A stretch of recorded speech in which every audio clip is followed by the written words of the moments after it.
நமஸ்காரம் திருக்கட்சி சுவாமிகளே. நமஸ்காரம்.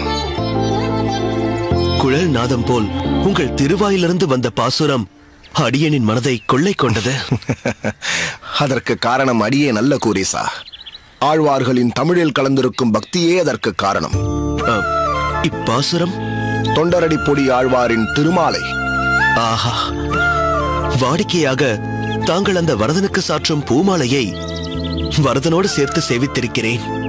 இன்று ஆழ்வாரின் திருமாலையை தங்கள் திருவாயால் சேவித்தது காஞ்சியம்பதியில் இருந்து கொண்டு அரங்கனையே சேவித்தது போல் இருந்தது. நீ சொல்வதும் உண்மைதான். தொண்டரடி பொடி ஆழ்வார் செய்து கொண்டிருந்த கைங்கரியத்தையே இன்று அடியேனையும் செய்யும்படி பணித்திருக்கிறான் வரதன். அதற்கு பொருத்தமாக தாங்கள் சேவித்த பாசுரத்தின் பொருளையும் அடியேனுக்கு செவிக்குளிர கொடுத்தருள வேண்டும்.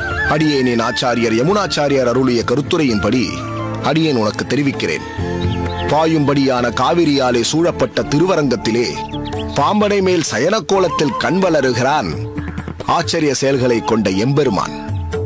அந்த பெரிய பெருமாளுடைய திருமகள் உரையும் மிகச்சிறந்த திருமார்பும் மரகத மணி போன்ற திருமேனியுடைய பச்சை நிறமும் சிறந்த தோளும் தூய தாமரைக்கு ஒப்பான திருக்கண்களும் சிவந்த திருவதரங்களும் பவழம் போன்ற திருவாயும் வேலைப்பாடுள்ள அழகிய திருமுடியும் இவைகளால் வந்த தேஜஸும் சொரூபத்தை அறிந்த அடியவர்களுக்கு இழக்கத்தகுமோ? நிச்சயம் இழக்கத்தகாத. தாங்கள் பாசுரத்தில் தெரிவித்தபடி சேவித்து அனுபவிக்க, அதை என்றென்றும் அனுபவிக்க வேண்டும் போல் ஆவலை தூண்டுகிறது. பாசுரங்களின் இருத்தாழத்தில் ஈடுபட்டன்றோ பெருமாள் அன்று மழை பொழிய வைத்தார். இப்போது இன்னொன்றும் விளங்குகிறது. அது என்ன குரேசா? அன்று எங்கள் கூரத்திற்கு வந்த ராமானுஜர் ஏன் தமிழ் பாசுர வகுப்பை கூரத்திலும் தொடங்கச் சொன்னார் என்பதைத்தான் கூறுகிறேன். ஓ, கூரத்திலும் தம் பணி தொடர வேண்டும் என்று விரும்புகிறானா ராமானுஜன்? எப்படிப்பட்ட மேலோங்கிய சிந்தனை பார்த்தாயா அவனுக்கு? இந்த சிறிய வயதில் முற்போக்கான சிந்தனை ராமானுஜனுடையது. ஆனால் தமிழ் பாசுர வகுப்பை தம் ஊரான ஸ்ரீபெரும்புதூரில் தொடங்க ராமானுஜன் பட்ட கஷ்டங்கள், அதனால் ஏற்பட்ட மனவாட்டங்கள், பாவம் அவன். இருப்பினும் கடைசியில் அவன் மன உறுதியே வென்றது. இந்த நேரத்தில் அவனுடைய தந்தையார் சோமயாஜியை பற்றியும் சொல்ல வேண்டும். தன் மகன் ஒன்று செய்தால் அதில் நிச்சயம் ஓர் அர்த்தமும் ஓர் நல் விளைவும் உண்டு என்று பரிபூர்ணமாக நம்பி அவனுக்கு ஆக்கமும் ஊக்கமும் கொடுத்தார். அவரும் ஒரு மிகச்சிறந்த வைஷ்ணவர்தான். கூரேசா, நீயும் ராமானுஜனும் போன்றோர் இந்த சமுதாயத்திற்கு பெரும் தூண்களை போன்றவர்கள். உங்களை போன்றவர்களால் தான் திராவிட வேதமான தமிழ் பாசுரத்தின் மகத்துவம் மக்களை சென்று அடையும். ராமானுஜன் கூறியபடி சீக்கிரமே தமிழ் பாசுர வகுப்பை கூரத்திலும் தொடங்கிவிடு. அடியேனின் விருப்பமும் அதுதான். ராமானுஜரின் விருப்பத்தை பூர்த்தி செய்வது என் தலையாய கடமை. ஆனால் அதற்கு தங்களை போன்ற ஆசான் இருக்க வேண்டும். எனவே தாங்கள் ஆசானாக இருந்து தமிழ் பாசுரத்தை அடியேனுக்கு ஓதவிக்க வேண்டும். குரேசா, அடியேன் வரதன் வரதன் என்று ஒரே திசையில் போய்க் கொண்டிருப்பவன். அந்த பரந்தாமனை மனதில் கொண்டே பாசுரங்கள் சேவித்தும் அந்த அனுபவத்திலேயே அடியேன் லயித்துக் கொண்டிருப்பவன். அப்படி இந்த அடியேன் பாடும் பாசுரத்தில் லயித்தும் சிலர் இந்த அடியேனை சிறப்பித்து கூறலாம். மற்றபடி என்னால் என் அனுபவத்தை மற்றவர்களுக்கு கொடுக்கும் லாபகம் அடியேனுக்கு தெரியாது. ஆனால் நீயும் ராமானுஜனும் அப்படி இல்லை.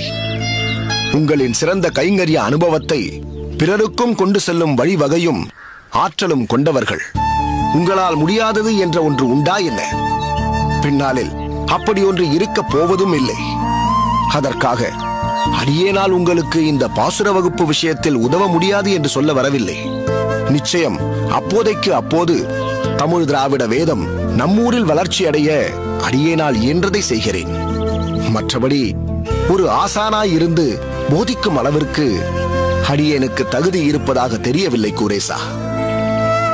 ஆனால் ஆசானாகும் தகுதி உனக்கும் ராமானுஜனுக்கும் பூரணமாக இருக்கிறது. காலம் விரைந்தோடும் போது அது நிச்சயம் பூர்த்தி ஆகும். சுவாமி, தன்னடக்கத்தில் தான் தாங்கள் இப்படி பேசுகிறீர்கள். ஏதோ அடியேனின் மனதில் இருந்ததை தங்களிடத்தில் தெரிவித்து விட்டேன். அதை ஆராய்ந்து அடியேனுக்கு இதமானதை செய்யுங்கள். இப்போது அடியேன் புறப்படுகிறேன். என்ன, அதற்குள் புறப்படுகிறாயா? இன்னும் சற்று நேரத்தில் வெயில் உச்சத்திற்கு வந்துவிடும். இந்த நேரத்தில் ஊர் திரும்புவது உச்சித்தமல்ல. பரவாயில்லை சுவாமி, வண்டியில் தான் வந்துள்ளேன். எப்படியும் சௌகரியமாய் ஊர் போய் சேர்ந்து விடுவேன். அடியேன் சொல்வதை கேள். இந்த காஞ்சியம்பதியில் வரதன் அனுகிரகத்தால் அடியேனுக்கும் ஒரு சிறு குடில் உள்ளது. விசேஷமான திருவிழா நடைபெறும் சமயத்தில் அடியேன் அக்குடிலேயே தங்கிவிடுவது வழக்கம். அதுபோன்று இன்று நீ இங்கு வந்ததும் அடியேனுக்கு விசேஷம்தான். எனவே வெயில் தாழும் வரை நீயும் என் குடிலேயே தங்கிவிட்டு பிறகு கூரத்திற்கு புறப்படலாமே. தாங்கள் வலியுறுத்தி கூறிய பிறகு அதை தட்ட முடியுமா? அடியேன் நிச்சயம் உங்களுடனேயே உங்கள் குடிலில் தங்கிவிட்டு புறப்படுகிறேன். பாகவதரின் சர்க்கம் மகத்துவமானது. அதை அடியேன் தவறவிடுவேனா?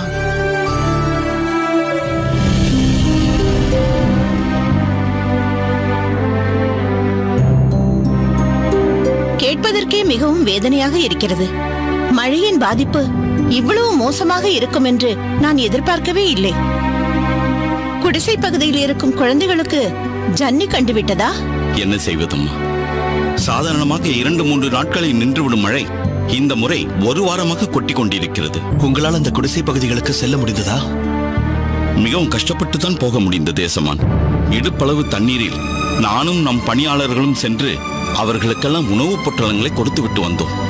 2-3 பரிசல்களை ஏற்பாடு செய்து வயதானவர்களையும் குழந்தைகளையும் மட்டும் மேடான இடத்திற்கு கூட்டிக் கொண்டு வந்தோம். ஆனாலும் 2-3 குழந்தைகளுக்கு ஜன்னி கண்டு விட்டது. நம் வைத்தியர் ஐயாவை கூட்டிக் கொண்டு போய் வைத்தியம் பார்க்க ஏற்பாடு செய்தேன். அவர் கொடுத்த சூரணத்தை குழைத்து சாப்பிட ஒரு சொட்டு தண்ணீர் கூட இல்லை. சுற்றிலும் இடுப்பளவு தண்ணீர் இருந்தாலும் அதை பயன்படுத்த முடியாத நிலைமை. சரி, அவர்கள் அனைவரையும் கூட கோயிலில் தங்க வைத்திருக்கலாமே. கோயிலில் இடம் போதவில்லையா? இங்கேதான் எஜமான், நாம் வருந்தத்தக்க விஷயத்தை கவனிக்க வேண்டும். என்ன வருந்தத்தக்க விஷயமா? என்னது? அதுதான் தங்கள் நண்பர் ராமானுஜரை உலுக்கிய விஷயம். அவர் அரும்பாடுபட்டும் தொலைக்க முடியாத துயர். இந்த சமுதாயம் அனைவரையும் கோவிலுக்குள் அனுமதிப்பதில்லையே என்ற குறையை களைய போய்தானே ராமானுஜரும் அவர் குடும்பமும் தண்டனையை அனுபவித்தது. இந்த சமுதாயம் சாதாரண சமயங்களில் வேண்டுமானால் தங்கள் கட்டுப்பாட்டை நடைமுறைப்படுத்திக் கொள்ளட்டும். ஆனால் இயற்கையின் பேரிடரை சமாளிக்க முடியாமல் தத்தளிக்கும் அந்த எளிய மக்களை இப்போது மட்டுமாவது அந்த கோவிலுக்குள் அனுமதித்தால் என்ன? நாம் எல்லோரும் சேர்ந்ததுதானே சமுதாயம். அவர்களும் இந்த சமுதாயத்தில் ஒரு அங்கம் தானே. நம் உடலில் ஓர் அங்கம் மட்டும் பழுதுபட்டு போக நாம் விட்டு விடுவோமா? மன்னிக்க வேண்டும் எஜமான். காலங்காலமாக இருந்து வரும் கட்டுப்பாடு இது. நினைத்த மாத்திரத்தில் இதை மாற்றிவிட முடியாது. கண்ணெதிரே ஒரு கூட்டம் குழந்தை குட்டிகளோடு இருக்க இடமின்றி, குடிக்க நீரின்றி, கண்ணீரும் கம்பளையுமாக தவித்துக் கொண்டிருப்பதை சகல வசதிகளோடும் தூரத்தே நின்று வேடிக்கை பார்ப்பதுதான் கட்டுப்பாடா? ஆத்திரப்படுவதில் அர்த்தமில்லை குரேசா. பெருமாளும் அவன் உரையுமிடமும் அனைவருக்கும் பொதுவானது என்பதுதானே ராமானுஜனின் வாதமும். தனி மனிதனின் வாதம் ஒரு கூட்டத்தின் முன் எடுபடுவது என்பது அவ்வளவு எளிதல்ல. இந்த மக்கள் அனைவரும் அநேகமாக ஒவ்வொரு வருடமும் இது போன்ற பாதிப்பிற்கு உள்ளாகிறார்கள். வேண்டுமென்றால் இந்த சமுதாயத்தை எதிர்த்து கொள்ளாமல் இந்த மக்களின் துயர் துடைக்க ஏதேனும் வழி இருக்கிறதா என்று யோசிக்கலாம். யோசிக்க வேண்டும் அம்மா, நிச்சயம் யோசிக்க வேண்டும். ஆமாம் குரேசா, ஊர் நன்றாக இருக்க வேண்டும் என்று தங்கள் உடல் உழைப்பை கொடுப்பவர்கள் அவர்கள். அவர்கள் நன்றாக இருந்தால்தான் நம் ஊர் நன்றாக இருக்கும். நீங்கள் சொல்வது முற்றிலும் சரியம்மா. அன்னதானம் கொடுப்பதோடு நாம் நின்றுவிடக் கூடாது. உணவு, உடை, உறைவிடம் இம்மூன்றும் அத்தியாவசியமானவை. அதில் ஒன்றைத்தான் நாம் நிறைவேற்றுகிறோம். வேறு எந்த நேரத்தில் இல்லாவிடனும் இது போன்ற நேரங்களிலாவது நாம் அவர்களுக்கு மற்ற இரண்டையும் அளிக்க வேண்டும். நல்ல யோசனை தான் எஜமான். ஆனால் அதை நம்மால் நிறைவேற்ற முடியுமா என்பதுதான் தெரியவில்லை. ஏன் முடியாது? கோயிலுக்கு வெளியே இருப்பவர்கள் சுமார் 1000 பேர் இருப்பார்களா? இருப்பார்கள் எஜமான். அம்மா, எனக்கு ஒரு யோசனை தோன்றுகிறது. நீங்களும் தந்தையும் அதற்கு சம்மதித்தால் அதை நடைமுறைப்படுத்தலாம். தாராளமாக. நற்காரியம் ஒன்றுக்கு நான் என்றும் குறுக்கே நிற்க மாட்டேன். உன் தந்தை எனக்கு ஒருபடி மேலே போய் இன்றே ஆரம்பித்து விடு அந்த நற்காரியத்தை என்று சொல்வார். நல்ல மேட்டுப்பாங்கான இடத்தில் 1000 பேர் தங்கும்படியாக ஒரு மண்டபம் கட்ட வேண்டும்.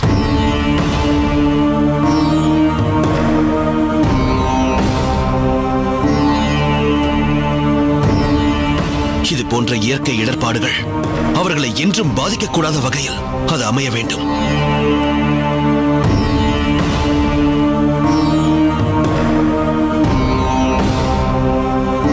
என்ன கணக்கு பிள்ளை, என்ன யோசிக்கிறீர்கள்? தாங்கள் சொல்வது மன்னர்களால் மட்டுமே சாத்தியமாகக்கூடிய பணி.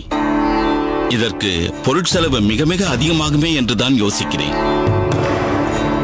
குரேசா, இது உண்மையிலேயே ஒரு உயர்ந்த யோசனைதான். ஆனால் நம் சொத்து பத்துகளை பற்றி முழுவதுமாக தெரிந்தவர் கணக்கு பிள்ளை. அவரே இது பற்றி யோசிக்கிறார் என்றால்... கவலைப்படாதீர்கள் அம்மா, இதற்கு என்னிடம் ஒரு தீர்வு இருக்கிறது. அப்படியா? அப்படி இருந்தால் மகிழ்ச்சிதான். என்ன யோசனை என்று சொல்லப்பா. என் நகைகள் அத்தனையும் உனக்கு போதுமா? போதும் என்றால் சொல். இதோ இந்த நிமிடமே அனைத்தையும் கொடுத்து விடுகிறேன். அம்மா, தங்களின் மணி வயிற்றில் பிறந்த நான் தான் எவ்வளவு பாக்கியசாலி. சாதாரண பொன் நகைகளையே துறக்க சம்மதிக்காத பெண்கள் மத்தியில் வைரமும் வைடூரியமும் நல்முத்து பதித்த நகைகளை நற்காரியத்திற்காக கழற்றி கொடுக்க துணிகிறீர்களே, நான் என்னவென்று சொல்வது? குரேசா, நகைகள் தற்காலிகமானவை, நற்காரியங்கள் என்றும் நிலைத்து நிற்பவை. நன்றி அம்மா. கூடிய மட்டும் தங்கள் நகைகள் எனக்கு தேவைப்படாத. நான் தந்தையிடம் இது பற்றி பேசிக் கொள்கிறேன். கணக்கு பிள்ளை, வாருங்கள். நான் தந்தையிடம் பேசும்போது தாங்கள் கூட இருந்தால் நல்லது. சரிங்க எஜமான்.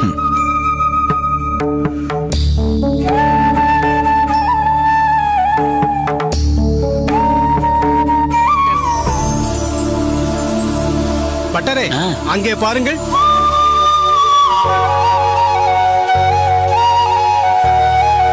குரேசனும் அவரது பெற்றோரும் வந்து கொண்டிருக்கிறார்கள். ஆமாம், குடும்ப சகிதமாக வருகிறார்களே.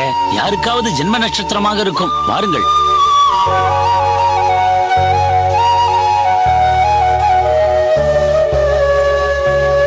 வாருங்கள் சுவாமி.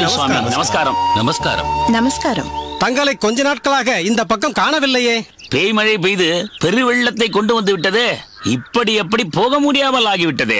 எப்படி வர முடியும்?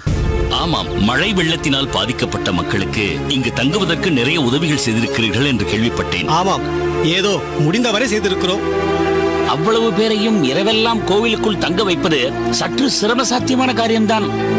ஆனால் அவர்கள் படும் பாட்டை பார்த்தால் நம் சிரமம் எல்லாம் ஒன்றுமே இல்லை என்று தோன்றுகிறது. குழந்தை குட்டிகளுடன் இரவெல்லாம் நின்று கொண்டும் உட்கார்ந்தபடியும் தான் தூங்கியிருக்கிறார்கள். பாவம். இதுவே பெரும்பாடு என்றால் கோயிலுக்குள்ளே வர முடியாத ஜனங்களின் நிலைமையை யோசித்து பாருங்கள். இரவெல்லாம் இடுப்பளவு தண்ணீரில் நின்று கொண்டிருந்திருக்கிறார்கள். அதனால் சில குழந்தைகளுக்கு ஜன்னி கண்டு விட்டதாகவும் கூட அங்கு போய் பார்த்து விட்டு வந்து எங்கள் கணக்கு பிள்ளை கூறினார். உடனே எங்கள் குடும்ப வைத்தியரை அனுப்பி அவர்களுக்கு வேண்டிய மருத்துவ உதவியை செய்ய சொன்னோம். உங்களை பற்றி கேட்கவா வேண்டும்? இலகிய மனம் என்பதற்கு இலக்கணம் அல்லவா தங்கள் குடும்பம்? பட்டரே, உங்களுக்கு ஒன்று தெரியுமா? என்ன? இலகிய மனம் என்று சொன்னீர்களே, அதற்கு ஒரு உதாரணமாக நற்காரியம் ஒன்று அங்கே காதும் காது வைத்தார் போல் நடந்து கொண்டிருக்கின்றது. அது மிக சிலருக்கு மட்டும்தான் தெரியும். என்ன அது?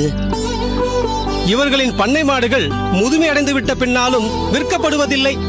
அவைகளுக்கென ஒரு காப்பகம் வைத்து அந்த கால்நடைகளின் கடைசி காலம் வரை எந்த குறையும் இல்லாமல் பராமரிக்கப்படுகின்றன. அப்படியா? ஆஹா, மிக உயர்ந்த எண்ணம் இது. ஆமாம், இன்று தங்களில் யாருக்காவது ஜென்ம நட்சத்திரமா? அதுதான் குடும்ப சகிதமாக வந்திருக்கிறீர்களோ? இல்லை, நாங்கள் வேறு வேலையாக ஏனாத்தூர் வரை வந்தோம். ஆமாம், ஏனாத்தூரில் தானே தங்களுக்கு பெரிய வாழைத்தோட்டம் இருக்கிறது. பாலாற்று தண்ணீரின் உபயம் கண்ணு கெட்டிய தூரம் வரை பசுமை பசுமைதான். அந்த பக்கமாக போகும்போதெல்லாம் பார்த்து கொண்டே போவேன். அந்த நிலத்தை தான் நாங்கள் பார்க்க வந்தோம். பக்கத்தில் சோகத்தூரில் இருப்பவன் தானே அதை குத்தகைக்கு எடுத்திருக்கிறான். குத்தகையை மாற்றி வேறு யாருக்காவது கொடுக்க போகிறீர்களா? இல்லை, விற்பதாக இருக்கிறோம். என்ன சுவாமி இது? அதிர்ச்சியாக இருக்கிறது. எவ்வளவு பெரிய இடம் அது. அதை விற்கும்படி தங்களுக்கு என்ன நேர்ந்து விட்டது? பெருமாளின் புண்ணியத்தில் எங்களுக்கு ஒன்றும் நேரவில்லை. அன்று வெள்ளத்தின் பாதிப்பினால் அவதிப்பட்ட அனைவருக்கும் கோயில் புகலிடம் அளிக்கவில்லையே. கட்டுப்பாடு என்ற பேரில் மண் குடிசையிலும் வானமே கூரையாகவும் வாழ்ந்து கொண்டிருக்கும் சிலருக்கு பத்திரமான இடமான கோயிலுக்குள் வர அனுமதி இல்லையே. நாம் என்ன செய்ய முடியும் தாயே? அது காலம் காலமாக இருந்து வரும் கட்டுப்பாடு. அந்த கட்டுப்பாட்டை மீறி செயல்பட எனக்கு அதிகாரம் இல்லை அம்மா. அப்படி எந்த கட்டுப்பாடும் இல்லாத ஒரு இடத்தை மழை, வெள்ளம், புயல் போன்ற இயற்கையின் பேரிடர்கள் வரும்போது அனைத்து மக்களும் பத்திரமாக தங்க ஒரு மண்டபத்தை கட்டலாம் என்று நாங்கள் முடிவு செய்துள்ளோம். அதற்காகத்தான் ஏனாத்தூரில் உள்ள தன் நிலத்தை விற்பதாக கூரேசன் முடிவு செய்துள்ளார். அடடா, எப்பேற்பட்ட காரியம் இது! செல்வத்தை சேர்த்து வைத்துக் கொண்டே போகும் இந்த நாளில் செல்வத்தை செலவழித்து நலிந்த மக்களுக்கு உதவ நினைக்கும் உங்களை எப்படி பாராட்டுவது? இறைக்க இறைக்க ஊறும் கிணறு போல தங்களின் செல்வம் மேன்மேலும் பெருக பேரருளாளன் திருவுளம் கொள்ளட்டும். அரசாங்கம் செய்ய வேண்டிய காரியம் இது. நீங்கள் உங்கள் நிலத்தை விற்று இதை செய்கிறீர்கள். உலகம் உள்ள வரைக்கும் உங்கள் பெயர் நிலைத்து நிற்கும். பெருமாள் உங்களுக்கு எந்த குறையும் வைக்க மாட்டார். தாங்கள் வரதனை சேவித்து தங்களின் இந்த புதிய முயற்சிக்கு அவரின் ஆசீர்வாதத்தை பெறலாம். வாருங்கள் சுவாமி.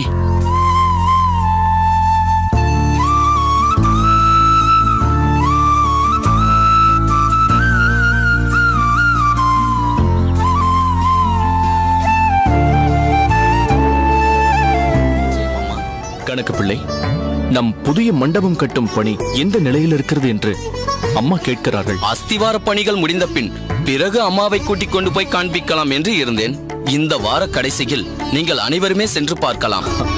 இப்போது மகிழ்ச்சி தானே அம்மா? மன்னிக்க வேண்டும் சின்னேசம்மா. என்ன விஷயம்? உங்களை பார்க்க வேண்டும் என்று வெளியே ஒருவர் காத்திருக்கிறார். அப்படியா? ஆமாம், பார்ப்பதற்கு வைணவ சிரேஷ்டராக தெரிகிறார். வைஷ்ணவரா? வெளியிலேயேவா காக்க வைத்திருக்கிறாய்? உள்ளே அழைத்து உட்கார வைக்க கூடாதா? உள்ளே உட்கார வைத்துவிட்டு அருந்த நீர் கொடுத்து விட்டு தான் வருகிறேன். அப்படியா? நல்லதப்பா, நல்ல காரியம் செய்திருக்கிறாய். குரேசா, பார்த்தாயா, நம் பணியாளர்களும் நம்மிடமிருந்து நற்பண்புகளை கற்றுக்கொள்ளும் போது எவ்வளவு மகிழ்ச்சியாக இருக்கிறது. சரி, சீக்கிரம் சென்று வந்திருப்பவரை கவனி. ஆகட்டும் அம்மா.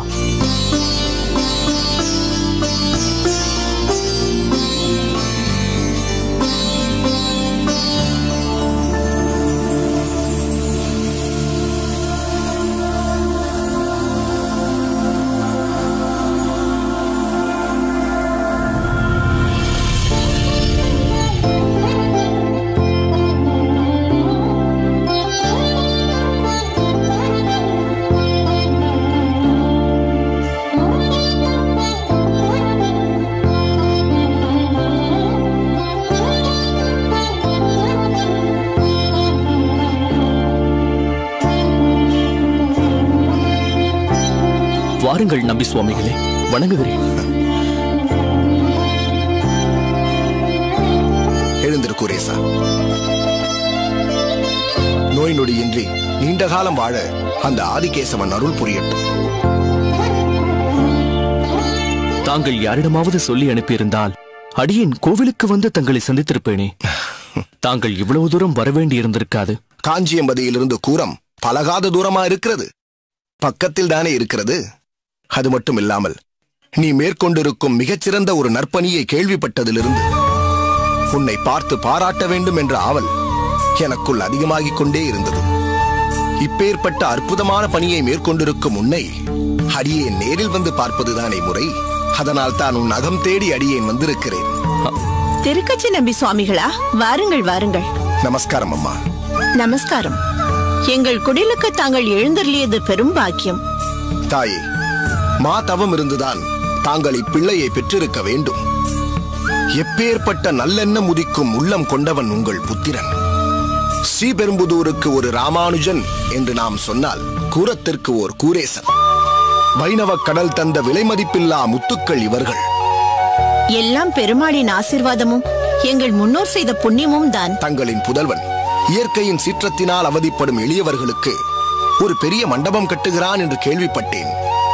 மிகுந்த பொருட்செலவு ஆகும் என்பதால் ஏனாத்தூரில் உள்ள உங்கள் நிலத்தை விற்று அப்பணியை கூரேசன் செய்வதாகவும் கோயில் பட்டர் அடியனிடம் சொன்னார். ஆமா, சில நாட்களுக்கு முன் பெய்த பெருமழையினாலும் அது ஏற்படுத்திய வெள்ளத்தினாலும் பாதிப்புக்குள்ளான பலர் கோயிலில் தங்கினார்கள். ஆனால் கோயிலுக்குள் பிரவேசிக்க முடியாத ஒரு சாரார் மிகுந்த அவதிக்குள்ளானார்கள். அது கூரேசனை மிகவும் பாதித்து விட்டது. ஆமாம் நம்பிகளே, அவர்கள் செய்த பாவம்தான் என்ன? ஊர் மக்கள் அனைவரும் ஆரோக்கியத்துடன் திகழ தெருக்கூட்டியும் பல கடினமான வேலைகளை செய்து உடல் உழைப்பை தரும் இவர்கள் வசதியாக வாழ நாம் வழி செய்யவில்லை என்பது ஒரு பக்கம் இருக்கட்டும். ஆனால் இப்படிப்பட்ட இயற்கை சீற்றங்கள் நிகழும் போது அவர்களை கோயிலுக்குள் அனுமதிக்காதது அது என்ன நியாயம்? அடியேன் கட்டும் இந்த மண்டபத்தில் சாதி, மத, இனபேதங்கள் இல்லாமல் அனைவரும் தங்கலாம். இங்கு எந்த கட்டுப்பாடும் நடைமுறைப்படுத்தப்படாது. எவ்வளவு சீரிய சிந்தனை! வெறும் சிந்தனையோடு மட்டும் நின்று விடாமல் அதை செயல்படுத்தவும் செய்கிறாய். ஒவ்வொன்றிலும் தனக்கு என்ன ஆதாயம் என்று மட்டும் பார்க்கும் மனித கூட்டத்தில் பொதுநலத்திற்காக, அதுவும் குரல் கொடுக்க முடியாமல் அல்லல் படும் ஒரு சாராருக்காக பாடுபடும் உன்னை நினைத்து நான் மிகவும் பெருமிதப்படுகிறேன் கூரேசா. நம்பி சுவாமிகளே, தாங்களும் தங்கள் செல்வத்தை காஞ்சி வரதனின் சேவையில் ஈடுபடுத்திக் கொண்டுதானே வருகிறீர்கள்? இல்லை கூரேசா, அடியேனுக்கு வந்த சொத்தில் நந்தவனம் அமைத்து அடியேன் அந்த பெருமாளுக்கு மட்டுமே கைங்கரியம் செய்து கொண்டிருக்கிறேன். ஆனால் நீ உன் சொத்துக்களை விற்று பகவானின் பக்தர்களுக்கு சேவை செய்து கொண்டிருக்கிறாயே, இதுவல்லவோ பகவானுக்கு பிரீத்தி.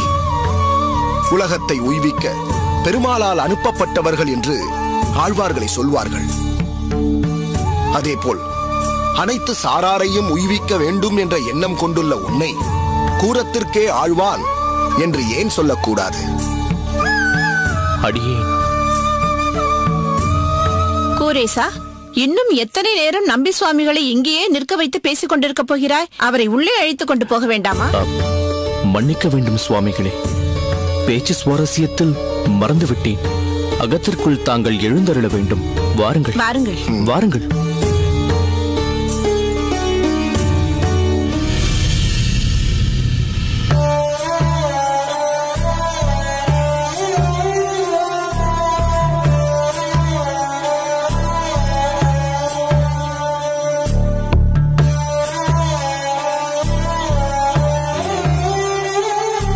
என்ன வைத்தியரையா, எப்படி இருக்கிறது?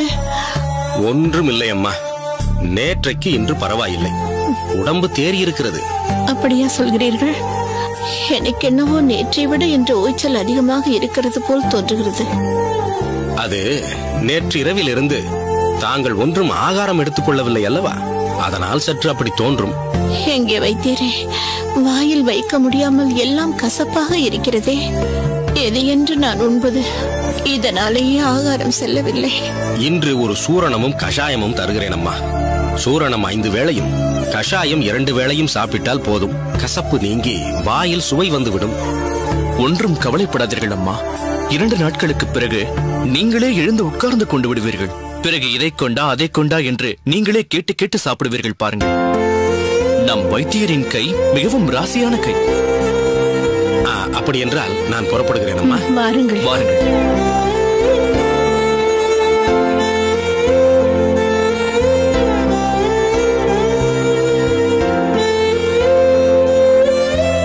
வைத்தியரையா, 4 நாட்களாகிவிட்டது. இன்னும் காய்ச்சல் குறைந்ததாக தெரியவில்லை. எதனால் இப்படி? அவர்களை கலவரப்படுத்த வேண்டாம் என்றுதான் சொல்லவில்லை. அறிகுறிகளை எல்லாம் வைத்து பார்க்கும்போது இது விஷக்காய்ச்சலாக தோன்றுகிறது. விஷக்காய்ச்சலா? ஒன்றும் பயம் இல்லை ஐயா. எப்பேற்பட்ட காய்ச்சலையும் குணப்படுத்த மருந்துகள் இருக்கின்றன.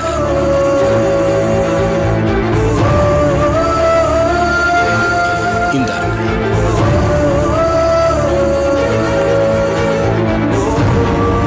2 நாளைக்கு 5 வேளை சூரணம். வழக்கம் போல் தேனில் குழைத்து கொடுங்கள். இந்த பொட்டலத்தில் இருப்பதை காய்ச்சி கஷாயம் தயார் செய்து நாளைக்கு 2 வேளை கொடுங்கள். ஐயா, உண்மையை சொல்லுங்கள். கவலைப்படும்படியாக ஒன்றும் இல்லையே. ஒன்றும் கவலைப்பட வேண்டாம். ஆனால் அவர்களை கலவரப்படுத்த மட்டும் செய்து விடாதீர்கள். நான் சொன்னதை உங்களுக்குள் வைத்துக் கொள்ளுங்கள். சரி வைத்தியரையா. நீங்கள் அம்மாவுடன் போய் இருங்கள். நான் வைத்தியரை வழி அனுப்பிவிட்டு வருகிறேன். அப்படி என்றால் நான் விடைபெறுகிறேன் ஐயா.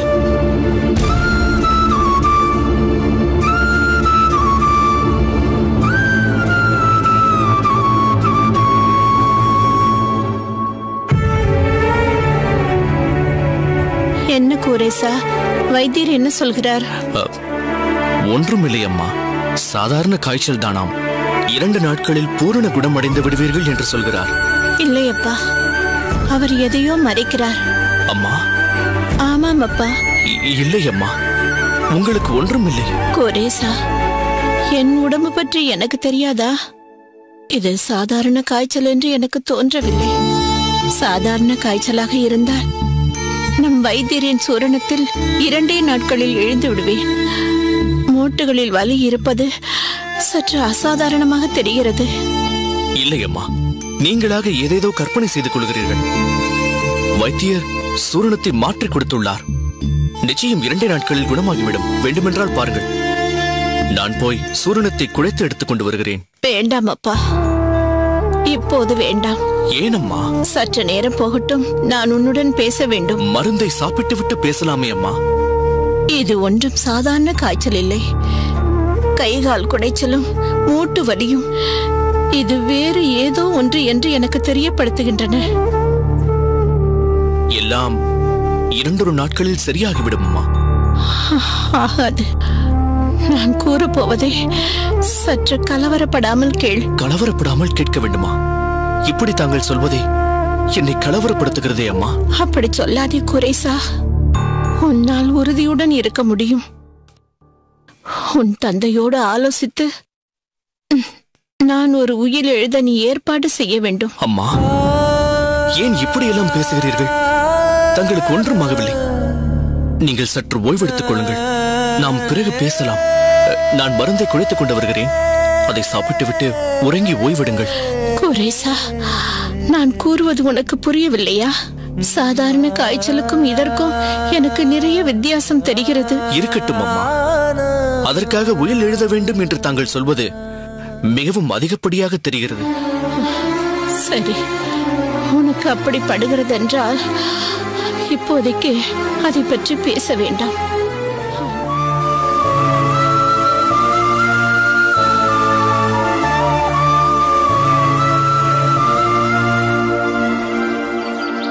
குரேசா. திருக்கச்சி நம்பி சுவாமிகளே, நமஸ்காரம். நமஸ்காரம். என்ன குரேசா, என்னவாயிற்று? எப்பொழுதும் மலர்ந்த முகம், அதற்குகந்த வார்த்தைகள் என்று இருப்பாய். ஆனால் இன்று வாடிய முகம், வார்த்தைகளில் சோகத்தின் சுவடு.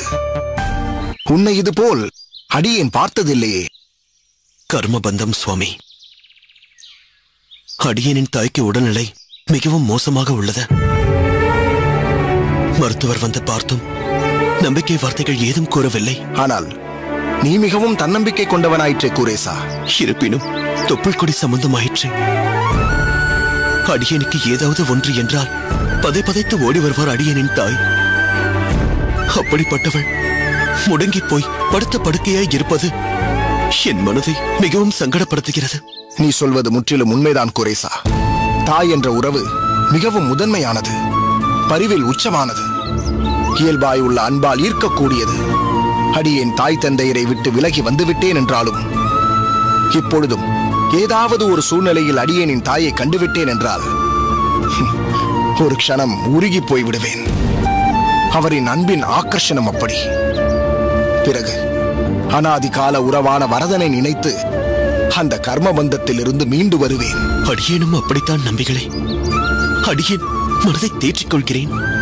என்னதான் என் சோகத்தை வெளிக்காட்டாமல் நடந்து கொண்டிருந்தாலும் சில நேரங்களில் பாசம் உந்தி தள்ளி விடுகிறது. இன்று உங்களை தரிசித்தது அடியனுக்கு மிகவும் இதமாக இருக்கிறது. உன் வருத்தத்தை வெளியே காட்டிக் கொள்ளாமல் இருப்பதுதான் உனக்கு நல்லது குரேசா. இல்லை என்றால் உன் தந்தை உன்னை பார்த்து மிகவும் உடைந்து போய்விடுவார். உன்னுடைய இந்த மன வருத்தம் உன் தந்தையை பீடிக்காமல் பார்த்துக்கொள். நிச்சயம் சுவாமிகளே, அதற்குத்தான் அடியேன் முயன்று கொண்டிருக்கிறேன். உனக்கு ஏற்பட்டுள்ள இந்த புத்தி தடுமாற்றம் ஒரு சமயம் குந்தி தேவிக்கே ஏற்பட்டது. மகாபாரத யுத்தம் முடிந்து கண்ணன் துவாரகைக்கு புறப்படும் முன், கண்ணா, நீ இங்கிருந்து புறப்படுவதற்கு முன் எனக்கும் என் பிள்ளைகளுக்கும் உள்ள பற்றை வேரோடு அறுத்து விடு, இல்லையே என்றென்றும் உன்னை சிந்திப்பது கடினம் என்று குந்தி தேவி வேண்டினாள். கண்ணன் எனும் பரம்பொருளை நேரே கண்ட பின்னும் பராக்கிரமங்களுடைய பாண்டவர்களை ஈன்ற போதும் குந்தி தேவிக்கே இப்படி ஒரு பிரார்த்தனையை செய்ய தோன்றிற்று என்றால் நாமெல்லாம் எம்மாத்திரம். ஒருவர் மீது பாசம் வைப்பது தவறா நம்பிகளே? இல்லை குரேசா, பாசம் வைப்பதில் எந்த தவறும் இல்லை. பற்று வைப்பதுதான் தவறு. பாசத்திற்கும் பற்றுக்கும் என்ன வித்தியாசம் நம்பிகளே? இவர்கள் என் தாய் தந்தையர், இவன் என் தம்பி, அண்ணன், இது என் வீடு, இவர்கள் என் உற்றார்கள் என்று நினைப்பது பற்று. நாம் அனைவரும் பகவானுக்கு சொந்தக்காரர்கள். அவர்கள் அனைவரையும் பகவானின் பக்தி தொண்டில் ஈடுபடுத்தி பிறப்பு, இறப்பு, முதுமை, வியாதி இல்லா வைகுண்ட லோகத்திற்கு அவர்களையும் அழைத்துச் செல்ல வேண்டும் என்று நினைப்பதுதான் உண்மையான பாசம். அவர்களுக்கு நாம் செய்யும் நன்மையும் அதுதான். உன் தாய் தந்தையரிடம் உனக்கு இருப்பது பாசம்தான். அதை அடியேன் நன்கு அறிவேன். அடியேனின் தாய் தந்தையரிடமும் அடியேனுக்கு இருப்பது அந்த பாசம்தான். ஏன், புராணங்களையே எடுத்துக்கொள்ளேன். பக்த பிரகலாதனும் அப்படிப்பட்ட ஒரு நிலையில்தானே இருந்தான்.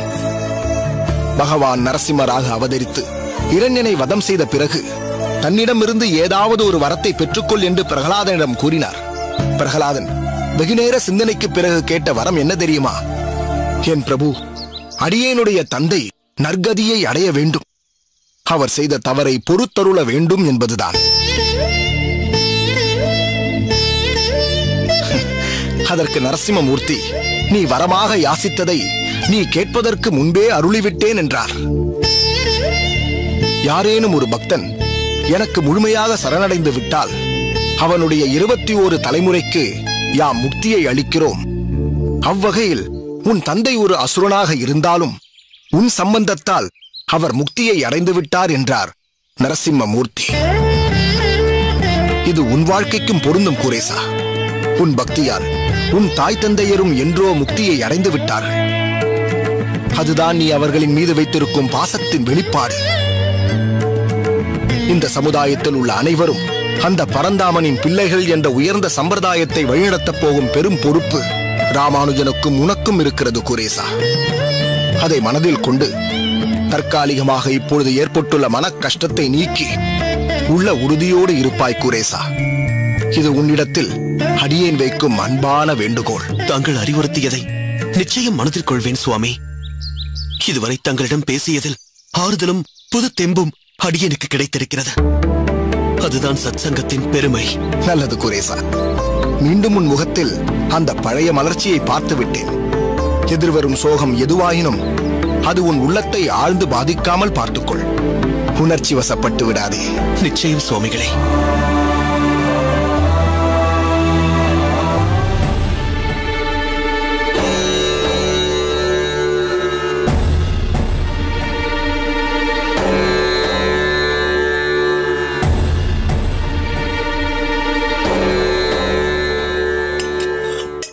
அம்மா, இதை குடியுங்கள். துளசி தீர்த்தம் அம்மா. திருக்கட்சி நம்பிகள் காஞ்சியிலிருந்து கொண்டு வந்திருக்கிறார்.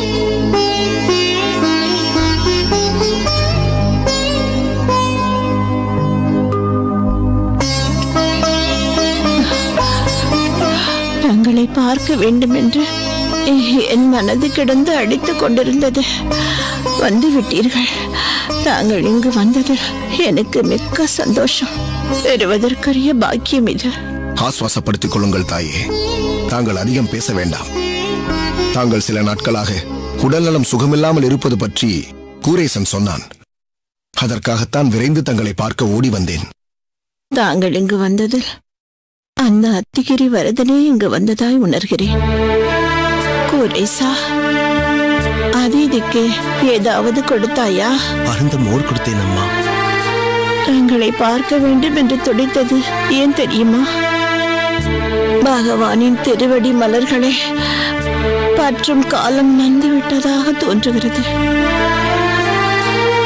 பெருந்தேவி, ஏன் இப்படி பேசுகிறாய்? உண்மையை சொல்லித்தானே ஆக வேண்டும் சுவாமி. ஆனால் பரந்தாமன் தன் திருப்பாதங்களை காட்டுகின்றானோ அல்லது இந்த அவனியில் மீண்டும் பிறந்து அவதிப்படு என்று தள்ளப் போகின்றானோ? தாயே, தாங்கள் வாழ்ந்து கொண்டிருப்பதே பகவானின் ஒரு ஆலயம். ஒரு பரம பாகவதரை கணவனாக பெற்றிருக்கிறீர்கள். உயர்ந்த பக்தியும் சதா பரோபகார சிந்தனையும் உள்ள ஒரு சிரேஷ்டனை பிள்ளையாக பெற்றிருக்கிறீர்கள். அவர்களின் சத்காரியங்களுக்கு உறுதுணையாகவும் இருக்கிறீர்கள். தங்களுக்கு நற்கதி கிட்டவில்லை என்றால் வேறு யாருக்கு கிட்டும்?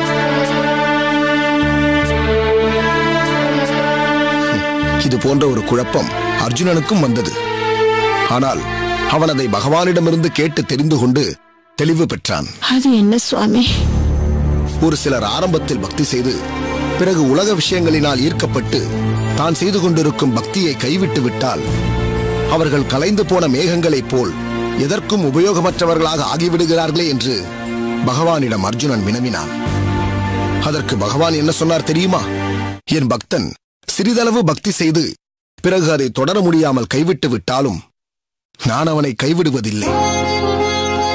இப்பிறவியில் அவன் பூரணத்துவத்தை அடைய முடியவில்லை என்றாலும் அடுத்த பிறவியில் அவன் பிறந்த பயனை அடையும் வண்ணம் ஆன்மீக ஞானமும் முழுமையான பக்தியும் உள்ள ஒரு குடும்பத்திலோ அல்லது மிகப்பெரிய செல்வந்தரின் குடும்பத்திலோ அவன் பிறவி எடுக்கிறான். ஞானம் நிறைந்த குடும்பத்தில் பிறந்தவனுக்கு சிறு வயதிலிருந்தே ஞானமும் பக்தியும் ஊட்டப்படுவதால் அதிக பிரயாசை இல்லாமல் அவன் விட்ட இடத்திலிருந்தே பக்தியை தொடர்ந்து பகவானின் திருவடியை அடைகிறான். செல்வந்தர்களின் குடும்பத்தில் பிறந்தவனுக்கு தன் அன்றாட தேவைகளுக்காக உழைத்து தன் நேரத்தை செலவிட வேண்டிய அவசியமில்லாமல் போகிறது. அதனால் தன் முழு நேரத்தையும் பகவானின் சேவையிலேயே ஈடுபடுத்தி முற்பிறவியில் அவன் விட்ட இடத்திலிருந்தே பக்தியை தொடர்ந்து அவனும் பகவானின் திருப்பாதங்களை அடைகிறான் என்று பகவான் கூறுகிறார். முற்பிறவியில் செய்த பக்தியின் பலன்தான் நீங்கள் பக்தியும் ஞானமும் செல்வமும் உள்ள ஒரு குடும்பத்தில் பிறந்து பின்பு அதே போன்ற ஒரு உயர்ந்த குடும்பத்திற்கு வாழ்க்கையும் பட்டுள்ளீர்கள். இது தாங்கள் முற்பிறவியில் செய்த பக்தியின் பலனே அன்றி வேறொன்றுமில்லை தாயே. பிறந்த ஒவ்வொரு உயிரும் ஒரு நாள் இப்பூமியிலிருந்து மறைந்துதானே ஆக வேண்டும். ஆனால் எதுவரை எந்த உயிர் எந்த உடலில் வாழ வேண்டும் என்பதை நாம் தீர்மானிக்க முடியாது. பகவான் தான் தீர்மானிக்க முடியும். மற்ற ஜீவராசிகள் படைத்தவனை அறியுமா?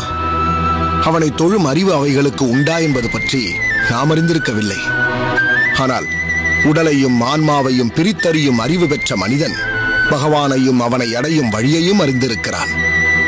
மனதில் பெருமாளின் நாமத்தை ஸ்மரித்துக் கொண்டே இருப்பது ஒன்றே அவன் திருப்பாதங்களை பற்றும் வழி. தாங்களும் கூட பகவானின் நாமத்தை எப்பொழுதும் உச்சரித்துக் கொண்டே இருங்கள் தாயே. பகவானின் திருப்பாதங்களை நிச்சயம் தாங்கள் அடைவீர்கள். ஆதிகேசவா,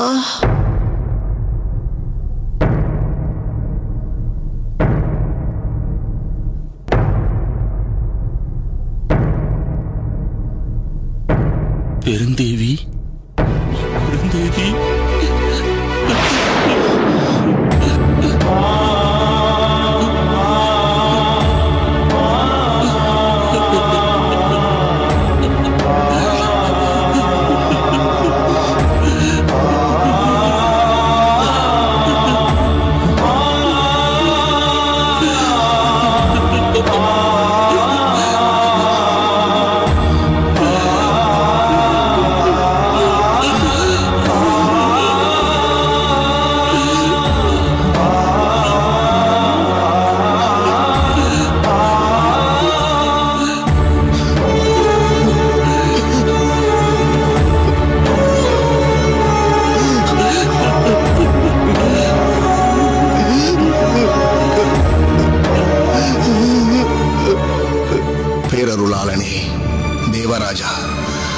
சேர்த்துக்கொள். இவ்வாத்மாவை உன் திருவடியில் சேர்த்துக்கொள்.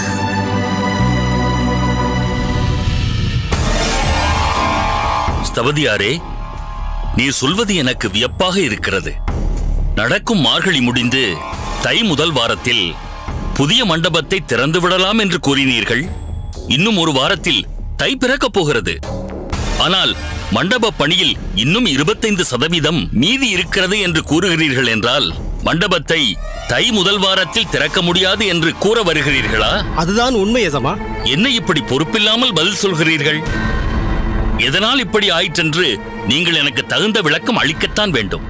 தேக்கு மரத்திற்கு இப்போது பெரிய நெருக்கடி ஏற்பட்டிருக்கிறது எசமா. உண்மையிலேயே அப்படி ஒரு நெருக்கடி ஏற்பட்டிருக்கிறதா அல்லது சில வியாபாரிகளால் செயற்கையாக ஏற்படுத்தப்பட்டிருக்கிறதா என்பது தெரியவில்லை. அதனால் விலை 1.5 மடங்கு ஏறிவிட்டது. இருக்கட்டும், அந்த கூடுதல் செலவை சரிக்கட்டத்தான் 10 நாட்களுக்கு முன் நிலத்தை விற்று பொருள் கொடுத்தாயிற்றே. கொடுத்தீர்கள். அது மரத்திற்கு கூடுதல் விலை கொடுத்ததற்கே சரியாக போய்விட்டது. ஆனால் 4 நாட்களுக்கு முன் அடுத்த ஊரில் இருந்து சில பேர் வந்து நாட்கூலி அரை காசு அதிகமாக கொடுக்கிறேன் என்று கூறி நம் பணியாட்களை அழைத்து சென்று விட்டார்கள். இப்போது நாம் 1 காசாவது அதிகமாக கொடுத்தால்தான் போனவர்கள் திரும்பி வருவார்கள். இப்போது இருக்கும் நமது பணியாட்களும் நம்மை விட்டு போகாமல் இருப்பார்கள். என்ன அப்பா, ஸ்தபதியார் வந்திருக்கிறார்? மண்டப பணிகள் முடிந்து திறப்பு விழாவிற்கு நாள் குறிக்கலாம் என்கிறாரா? இல்லை குரேசா, பொருட்செலவு நாளுக்கு நாள் கூடிக்கொண்டே போகிறதாம். சில கட்டிடப் பொருட்களுக்கு செயற்கையாக தட்டுப்பாட்டை உண்டாக்கி அவற்றை அதிக விலைக்கு விற்கிறார்களாம். கூலி ஆட்களையும் 1/4 காசு அதிகம் கொடுக்கிறேன், அரை காசு அதிகம் கொடுக்கிறேன் என்று ஆசை காட்டி வேறு பணிக்கு கூட்டிக் கொண்டு போய் விடுகிறார்களாம். நான் கணக்கு பிள்ளையிடம் முன்பே கூறியிருக்கிறேனே, கட்டிட தொழிலாளர்களின் கூலி பற்றி. அவர்களின் கடின உழைப்பிற்கு சற்று கூலி அதிகம் கொடுத்தால் பரவாயில்லை.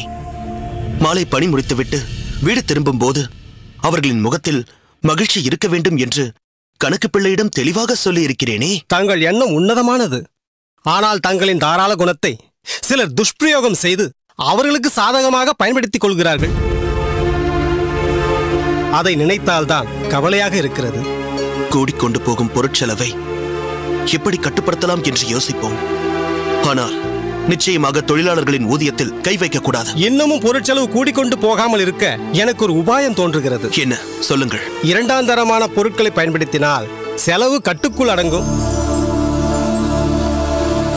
கட்டுக்குள் அடங்குவது மட்டுமல்ல, தாங்கள் கொடுத்த தொகையில் கொஞ்சம் மீதம் கூட இருக்கலாம். 2ஆம் தரம் என்ற பேச்சுக்கே இடமில்லை.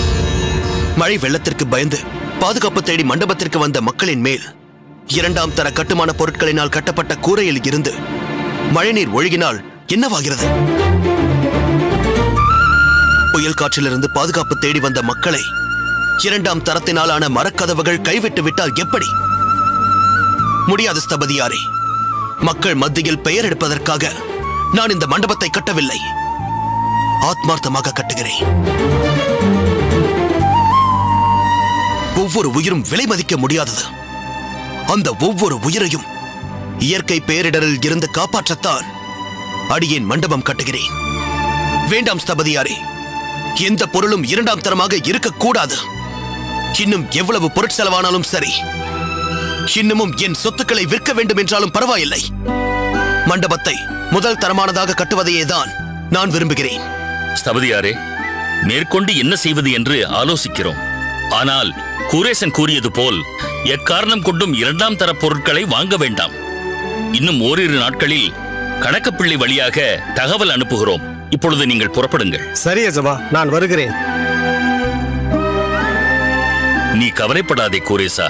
நீ சொன்னது போல் நம் முழு சொத்தும் அழிந்தாலும் பரவாயில்லை. மக்களுக்காக கட்டும் மண்டபத்தை நாம் நிச்சயம் முதல் தரமானதாகவே கட்டுவோம். குரேசா,